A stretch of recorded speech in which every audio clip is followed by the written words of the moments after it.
नमस्कार दोस्तों, मैं गार्गी सारस्वत एक बार फिर से आप लोगों के सामने उपस्थित हूं एक महत्वपूर्ण स्ट्रेटजी, एक महत्वपूर्ण सूचना को लेकर। सीटेट पूरे 1 साल बाद आपके सामने है। इससे पहला सीटेट 2024 में दिसंबर में हुआ था। 2025 में एक भी बार सीटेट नहीं हुआ। अब 2026 8 फरवरी 2026 को आपका सीटेट होने वाला है। आपके पास आज से ही अगर मैं हिसाब लगाऊं तो 3 महीने 15 दिन है। क्या आपकी स्ट्रेटेजी होनी चाहिए कि इस एग्जाम में, जो कि आपके भविष्य में टीचर बनने के लिए सबसे पहली सीढ़ी है, आप इसे पहली ही बार में पार कर लें। क्या आपकी स्ट्रेटेजी होनी चाहिए कि आपका स्कोर 130 प्लस हो? तो देखिए, इसके लिए वीडियो को जरा अंत तक देख लीजिएगा। इन 3 महीने 15 दिन का पूरी तरीके से यूज करना है और पहली ही बार में अपने आप को टॉपर बनाना है। तो एक फॉर्मूला है, उस पर ध्यान देना है। फॉर्मूला है SCPS फॉर्मूला।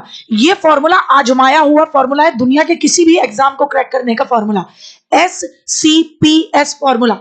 इसमें S का मतलब होता है सिलेबस। सबसे पहले भाई आपको पता होना चाहिए कि कितने सब्जेक्ट्स आते हैं, कौन सा सब्जेक्ट कितने नंबर का है, उस सब्जेक्ट का सिलेबस क्या है।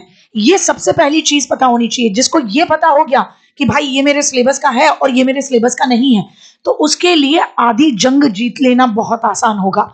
दूसरी चीज होती है सी का मतलब है कंटेंट। जब आपको सिलेबस पता पड़ जाता है तो आपके लिए कंटेंट पता लगाना, बेस्ट कंटेंट पता लगाना मुश्किल नहीं होता कि भाई ये मेरे सिलेबस का है, ये मेरे सिलेबस का नहीं है, ये तो फालतू की कहानी बढ़ रखी है इस किताब में, इसको मुझे नहीं पढ़ना, और ये टॉपिक टू टॉपिक बात कर रहा है और यही चीजें पूछी जाती हैं, इसी तरीके से पूछी जाती हैं, तो भाई मुझे ये करना है। तो आपको जब सिलेबस पता पड़ जाता है तो आप भटकते नहीं हैं कि किताबें ले लूं क्या, मुझे कोई किताब लेनी चाहिए क्या, कौन सी किताब बेस्ट है, और आप अपने 2 महीने 1 महीने इसी में निकाल देते हैं। तो जब सिलेबस पता पड़ जाता है तो आपको समझ में आ जाता है कि कंटेंट मुझे कौन सा उठाना है, कौन सा नहीं। फिर बात आती है साहब पी का मतलब क्या है? Previous year question. अब आपने पढ़ना शुरू किया, कंटेंट पढ़ने शुरू किए। अब आप उसी टॉपिक से जो आप कंटेंट पढ़ते जा रहे हो, प्रीवियस ईयर के क्वेश्चन लगाओ। अगर आपके क्वेश्चन लग रहे हैं तो इसका मतलब आपका कंटेंट बेस्ट है, और नहीं है तो भाई साहब बहुत गलती पर हो, अपना समय बर्बाद कर रहे हो। ये यहीं से समझ में आ जाता है। फिर उसके बाद लास्ट होता है एस का मतलब स्पीड।